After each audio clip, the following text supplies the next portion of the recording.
kahit piso lang ang ihulog nyo sa PisoNet is kasyang-kasya na yun sa inyo guys.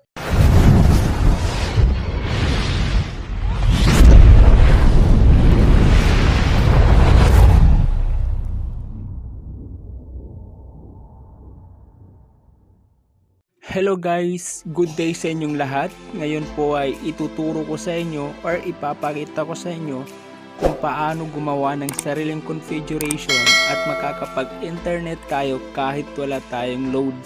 So by the way guys, kung baka lang sa YouTube channel natin is ugaliin yung bisitahin yung YouTube natin para mas marami kayong matutunan guys. Kasi nandyan ng mga tutorial sa Napster NetV at sa HTTP costume. And today guys is ituturo ko sa inyo kung paano gumawa ng sariling configuration gamit ang Shodowshock.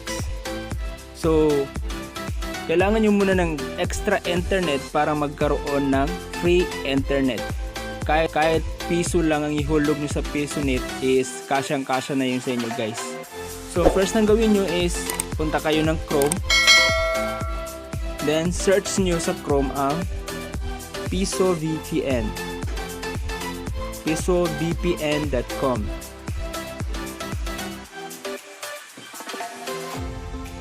So ayan guys.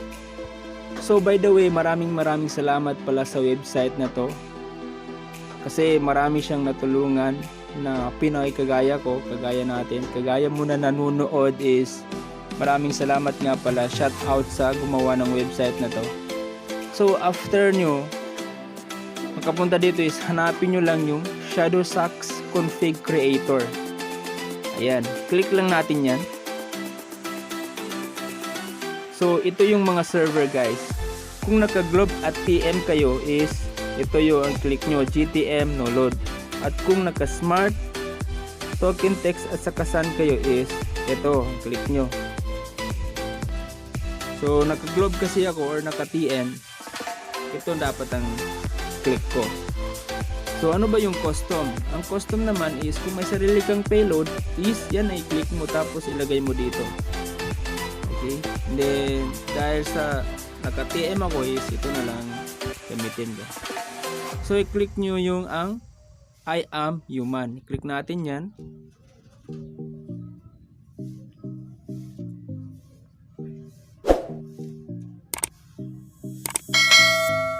Then piliin natin yung pinapahanap niya. Please click the airplane.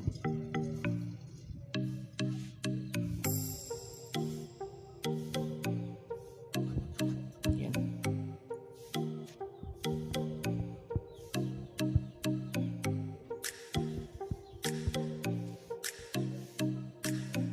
So yan. After na check is click niya yung generate. So by the way guys, kung wala pa kayo, after nyo pala ma-download yung Shodowshock, i-download nyo rin yung BitTorrent plugin kasi hindi yan gagana kung wala yan, yung BitTorrent plugin. Kung gusto nyo man panoorin yung video is nasa YouTube channel natin yan, yung video ng tutorial. So after that, click lang natin yung generate. So by the way guys, huwag nyo sanang kalimutan mag-subscribe, mag-like at pag-share na rin guys para marami tayong matulungan. So please select the server first. Ay, hindi natin na-click, sorry. Japan to na.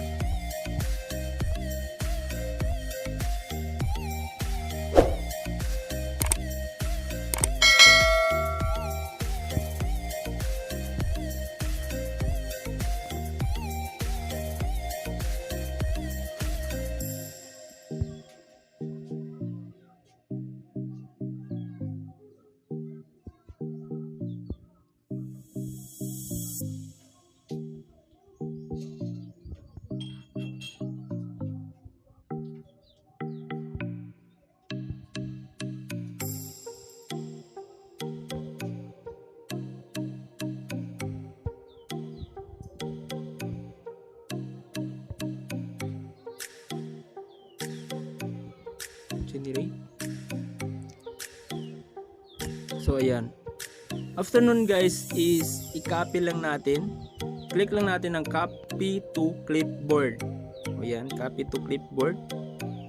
Then okay. after that is punta na tayo sa Shodowshock.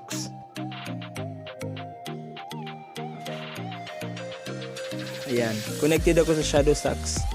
So after natin makapunta dito, click lang natin yung plus sign sa taas. And then import clipboard. Click lang natin yan. O so yan, andyan na guys. So i-disconnect ko muna kasi nakakonect ako sa Shodowshock. I-disconnect ko. Then click natin yan. So ipapakita natin kung may load tayo or wala.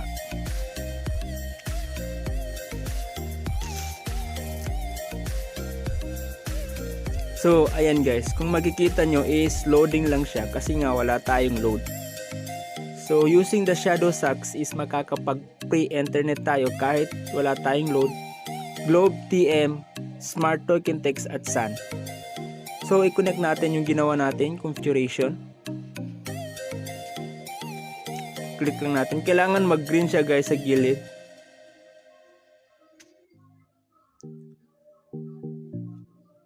So ayan guys, connected na guys. So kanina hindi tayo maka-YouTube and now is ipapakita natin kung makaka-YouTube ba tayo or hindi.